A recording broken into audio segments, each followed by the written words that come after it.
Aún estamos en el Calvario.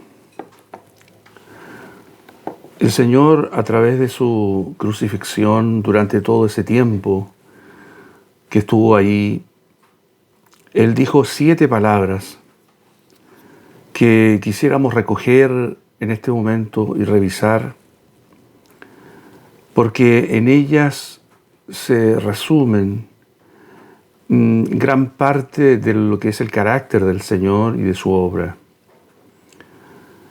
La primera de ellas está en Lucas 23, 34 y dice: Padre, perdónalos porque no saben lo que hacen. Esta es la primera palabra y es la última oración del Señor. Muy breve, pero tan poderosa que abrió el camino para la salvación de algunos que estaban con Él en ese momento. Sus manos ya no podían sanar, pero su boca podía bendecir. El día de obrar había terminado. La noche se había venido encima, pero aún es tiempo de interceder. Y oró por sus enemigos tal como él mismo había enseñado. Los que estaban a su alrededor eran solo marionetas en las garras de aquel engañador y asesino que les había seducido. Por eso él dice: ellos no saben lo que hacen. Hay ignorancia que es pecado. Hay ignorancia que es fatal. Muchas cosas se pueden ignorar en esta vida, pero no esta. No se puede pecar contra Dios y salir indemne. No se puede matar al Cristo y ser exculpado. El Señor ora por ellos para que reciban el perdón. Siempre había perdonado Él mismo, pero ahora pide al Padre que lo haga, porque allí en la cruz Él no está ejerciendo su potestad de Dios, sino que está padeciendo como el Hijo del Hombre. Esta oración también es el cumplimiento de aquella profecía de Isaías 53, donde dice: habiendo Él llevado el pecado de muchos, llorado por los transgresores. Como muchas otras veces, el Señor se preocupó de atender lo que las Escrituras decían de Él para su cumplimiento. La mayor preocupación del Señor sigue siendo el hombre, no Él mismo. Es el hombre el que tiene sentencia de muerte, no de esta muerte física, sino de esa otra mayor que está más allá. La palabra de perdón es otorgada a aquellos que no pidieron perdón. Por tanto, es la suma expresión de lo que significa este acto y esta palabra. El máximo bien que el Señor pudo hacer a estos hombres era otorgarles este perdón unilateral y universal. Alguien ha dicho que no nos debemos extrañar que cuando estemos en la presencia del Señor veamos en la gloria a algunos de los fariseos, de los saduceos o de los soldados que le crucificó. Es muy posible, porque su perdón universal y unilateral tiene alcances profundos y definitivos. Por otro lado, esta palabra también es un ejemplo. Por si alguna vez somos ofendidos o heridos o maltratados o condenados, ¿cuál es el camino? Este es el perdón más puro, que se otorga cuando no se ha pedido. Este es el perdón que libera al que lo otorga y al que lo recibe. La segunda palabra es: de cierto te digo que hoy estarás conmigo en el paraíso. Recordemos que junto a él había 2 malhechores, uno a su derecha y uno a su izquierda. La historia de estos malhechores no la conocemos, pero sí conocemos esta escena final, sus reacciones frente al Cristo que estaba en medio de ellos. En el Imperio Romano, la muerte mediante la cruz estaba destinada a los peores malhechores, porque era la forma romana de matar lentamente, dolorosamente y vergonzosamente. El Hijo de Dios que había nacido en un pesebre, rodeado de animales, muere esta vez rodeado de la gente más baja, socialmente hablando. Isaías había predicho que el Mesías sería contado con los pecadores. Y esta palabra, como todas las demás, se cumplió perfectamente. Cuando fueron crucificados, ambos malhechores injuriaban al Señor. Los dos tenían la misma condición, ambos habían sido alcanzados por el brazo de la ley. Luego, los dos habían caminado junto al Señor en esas estrechas calles de Jerusalén, camino al Gólgota. Y los dos habían visto seguramente destellos de su personalidad justa. Y ahora, los dos le tenían a la mano, tan cerca el uno como el otro. Pero algo hizo una diferencia entre ambos. Uno de ellos pudo percibir al Rey venidero. En un momento, el malhechor creyente reprendió al otro por su actitud burlona, y en esa reprensión ya se advierte una nota de arrepentimiento cuando dice: nosotros a la verdad justamente padecemos porque recibimos lo que merecieron nuestros hechos. Es la operación de la gracia que conduce al hombre a la salvación. Somos libres para elegir, y esas elecciones hacen la diferencia entre unos y otros. Y esa capacidad de elegir nos hace también responsables, porque la soberanía de Dios no destruye la responsabilidad del hombre. El estado del corazón del hombre está escondido al hombre hasta que ese hombre es puesto frente a Cristo. Entonces se revela lo que hay verdaderamente, como en este caso. O bien le extiende la mano para ser salvado, o le vuelve la espalda para su propia condenación. Así el Señor dijo esta palabra de salvación que va estrechamente unida a la palabra de intercesión anterior. Cuando Dios otorga el perdón, eso es precisamente salvación. La salvación aquí no tiene otra condición que haber invocado al Señor. Acuérdate de mí cuando vengas en tu reino, le dice. Esto es la gracia en estado puro, tal como Pablo diría después: porque por gracia sois salvos por la fe, y esto no de vosotros, pues es don de Dios.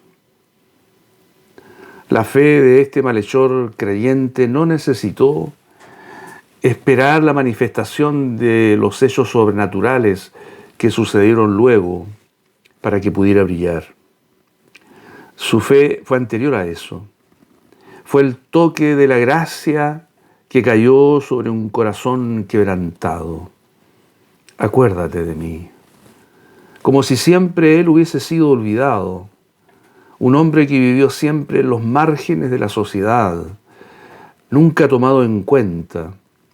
Entonces ahora le dice: acuérdate de mí. El malhechor no pensaba en una salvación inmediata, sino final, cuando se manifestara el reino del Señor. Pero el Señor lo hizo presente, al igual que con Marta. Cuando ella pensaba que el Señor resucitaría a Lázaro en el día final, en la resurrección de los muertos, el Señor lo hizo inmediatamente. La salvación de Dios supera todas las expectativas humanas. Hay cosas que son mediatas y otras que son inmediatas, y la salvación es una de estas. El reino es mediato, está un poco más allá, más adelante, pero el paraíso es inmediato. Tercera palabra. Mujer, he ahí tu hijo, he ahí tu madre. María fue una mujer de sufrimientos. Desde el nacimiento mismo del Señor, ella y su familia estuvieron sometidos a persecuciones e incomprensiones. El anciano Simeón lo había dicho tempranamente cuando el niño tenía apenas unos pocos días. Y una espada traspasará tu misma alma. Esa palabra, dices a María, sobre todo la palabra espada, que se refería a una espada gigantesca, a una gran espada.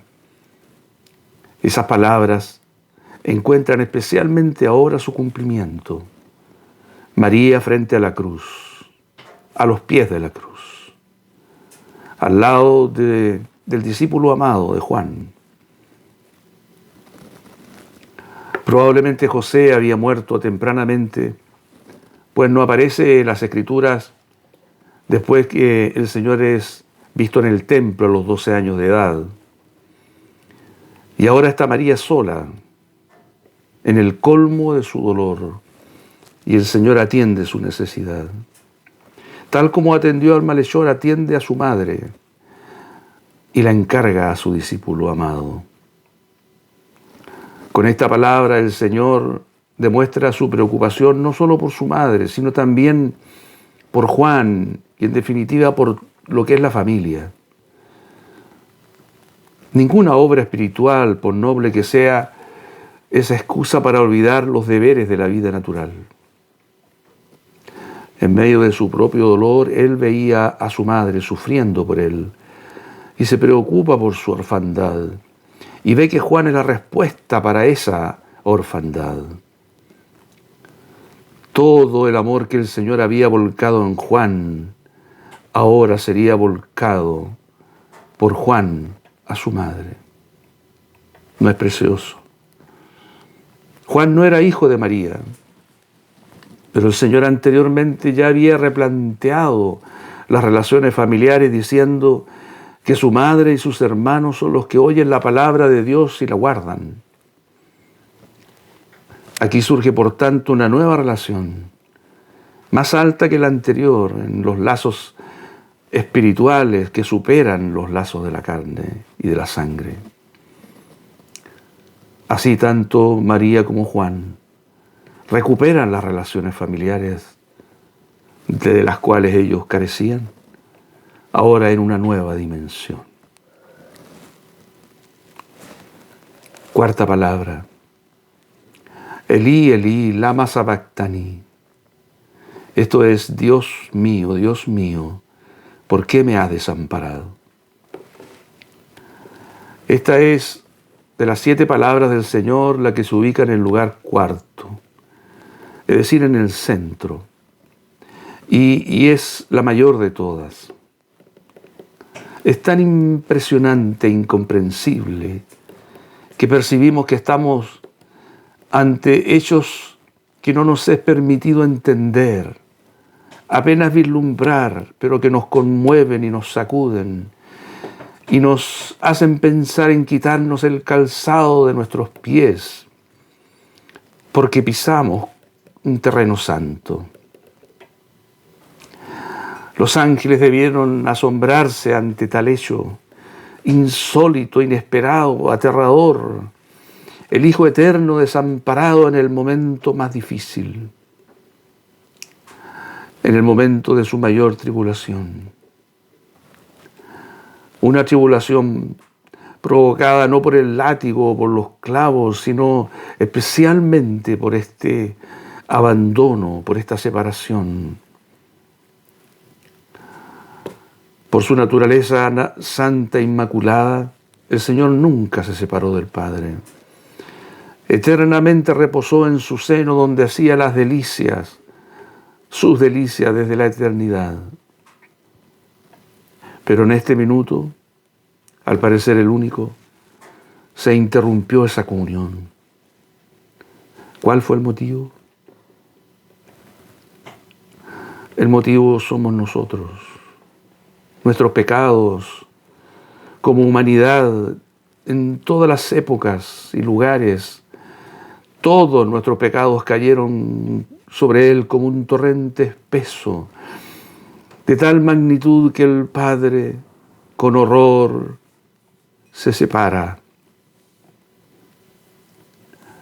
como el Hijo que fue separado de los pecadores, según nos registra Hebreos. Podemos ver la extrema malignidad del pecado y la abismal separación que pone entre Dios y la más leve sombra de maldad. Podemos ver cuán grande es la justicia y la santidad de Dios. Él vio maldad de los ángeles y los castigó eternamente. Sin embargo, ahora con el hombre hace algo diferente, algo que muestra su gracia, su amor incomprensible, y por eso cargó en él el pecado de todos nosotros. Y el desamparo de Cristo en la cruz es la consecuencia de ese hecho. Todos los que han tenido un encuentro con Dios, como Abraham, Job, Daniel, Isaías, Juan, cayeron como fulminados por un rayo cuando vieron la santidad de Dios. ¿Cómo el hombre puede permanecer en pie teniendo labios inmundos y una condición destituida? El Señor sufrió el castigo, aunque era justo, el único justo, y fue desamparado por Dios. El rey David, el dulce cantor de Israel, había dicho: joven fui y he envejecido y no he visto justo desamparado. Y entonces, ¿es esta una excepción? El único justo fue desamparado. Y entonces la tierra se oscureció y los elementos del cosmos se conmovieron y combatieron entre sí. Y durante todo este periodo el Padre estuvo lejos. Y el Hijo siente el abandono y exclama estas palabras que ya había expresado el rey David, este rey conforme al corazón de Dios, en el Salmo 22. Pablo dice que el Señor en ese momento fue hecho por nosotros maldición, y que al que no conoció pecado, por nosotros Dios lo hizo pecado, para que nosotros fuésemos hechos justicia de Dios en Él. Nota las palabras maldición y pecado, cargando y señalando al único varón justo. No solo cargó nuestros pecados, sino que Él mismo fue hecho pecado, como si ningún otro rasgo fuese hallado en Él, sino su pecaminosidad. Estos son los misterios cuyos significados apenas vislumbramos, pero no podemos ir más allá. Bástenos saber que el Hijo fue desamparado en la cruz por causa nuestra, pero que pagado el precio de nuestra redención, todo fue reconciliado, los hombres, la creación y la justicia de Dios fue satisfecha. Bendito sea el Señor Jesucristo. La quinta palabra fue muy breve. Tengo sed. Esta palabra nos corrobora la humanidad perfecta del Señor Jesús. Él no era un hombre divinizado ni un Dios humanizado. Era Dios hombre. Y a cada paso vemos rasgos de lo uno y de lo otro. En la cruz su humanidad se hace más patente. Él sufrió más, al parecer, como el Hijo del Hombre que como el Hijo de Dios. Ese día, la jornada había sido extensa y lo último que había comido fue en la cena pascual. Largas horas transcurrieron en que su cuerpo fue exprimido literalmente por la fatiga y el dolor y por los latigazos. La mayor necesidad física del hombre es el agua. No se puede vivir mucho tiempo sin agua. Y la carencia de este elemento no solo atenaza el cuerpo, sino también el alma. Los dolores producidos por la sed son mayores que los dolores del hambre. La sed física es también símbolo de la sed espiritual. Como el ciervo brama por las corrientes de las aguas, así clama por ti, oh Dios, el alma mía. El Señor tiene sed, pero también sed espiritual. Estuvo desamparado del Padre por algún tiempo. ¿Cómo no tener sed? Estuvo lejos de aquel en quien su corazón se complacía. ¿Cómo no sentir los efectos de esa separación? Sed en ambos sentidos. Por último, esta palabra tengo sed nos muestra el gran respeto que el Señor tenía por las Escrituras. Aunque su sed era real, sin embargo, la motivación principal al declarar esta palabra era cumplir las Escrituras.